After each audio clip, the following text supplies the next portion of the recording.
دوستو کیا آپ جانتے ہیں کہ یہودی لوگ اتنے امیر کیوں ہو جاتے ہیں؟ تو کسی مسلمان نے ایک یہودی سے پوچھا کہ ساری دنیا میں جتنی بڑی کمپنیز ہیں وہ یہودیوں کی ہیں، حالانکہ تمہاری تعداد سب سے کم ہے، پھر بھی تم لوگ سب سے آگے ہو، یعنی تمہاری تعداد پوری دنیا میں 9.2 ملین ہے اور مسلمان 1 ارب 40 کروڑ ہے، تو آپ اتنے زیادہ طاقتور کیسے ہو گئے؟ تمہاری قوم میں کوئی انسان بھیک نہیں مانگتا۔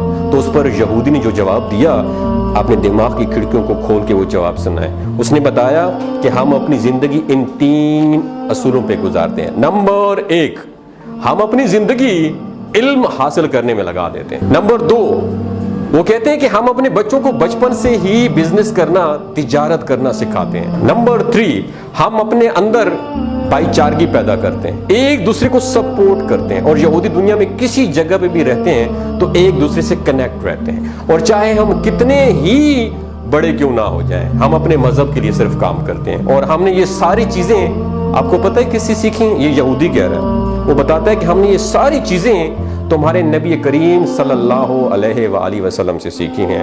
اللہ اکبر۔ دوستو یہ باتیں آپ کے ساتھ شیئر کرنے کا بنیادی مقصد یہ ہے کہ دوسرے لوگ ہمارے نبی کریم صلی اللہ علیہ وآلہ وسلم کو فالو کر کے کامیابی حاصل کر رہے ہیں، اور ہم مسلمان ہیں جو کہ دنیا والوں کو فالو کرنے میں لگے ہوئے ہیں۔ تو کامیابی چاہتے ہو تو اپنے نبی کو فالو کرو، دنیا میں بھی کامیاب رہو گے اور آخرت میں بھی کامیاب رہو۔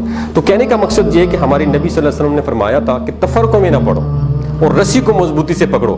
آج ہم تقسیم ہو چکے ہیں، ہم سنی ہیں، ہم شیعہ ہیں، ہم بریلوی ہیں، ہم دیوبندی ہیں۔ اس تقسیم نے ہمیں توڑ کے رکھ دیا، ہمیں قوم نہیں بننے دیا، ہمیں امت نہیں بننے دیا۔ وجہ کیا ہے کہ ہمارے ریموٹ کنٹرول کہیں اور سے آپریٹ ہوتے ہیں۔ ان کا بیسک بنیادی مقصد یہی ہے، ڈیوائیڈ اینڈ رول، ان کو تقسیم کر دو اور ان پر حکومت کرو۔ دوستو بات کرنے کا مقصد یہ ہے کہ ان کے 3 فالو جو ہے نا، وہ ہماری اسلامی تعلیمات سے انہوں نے لیے ہیں۔ یہ بھائی چارگی کو اپناتے ہیں، ہمارے اندر بھائی چارگی بالکل بھی نہیں ہے، ہم بالکل بھی ایک دوسرے کو دیکھ ہی نہیں سکتے۔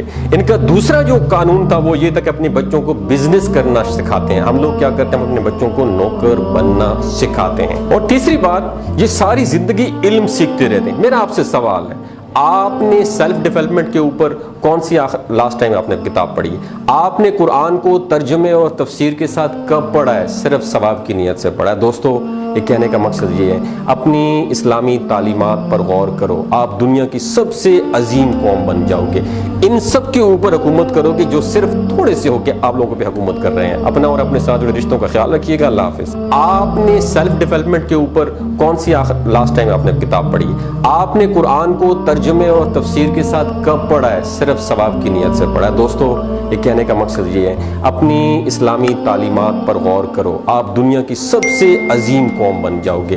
ان سب کے اوپر حکومت کرو گے جو صرف تھوڑے سے ہو کے آپ لوگوں پہ حکومت کر رہے ہیں۔ اپنا اور اپنے ساتھ جڑے رشتوں کا خیال رکھیے گا۔ اللہ حافظ۔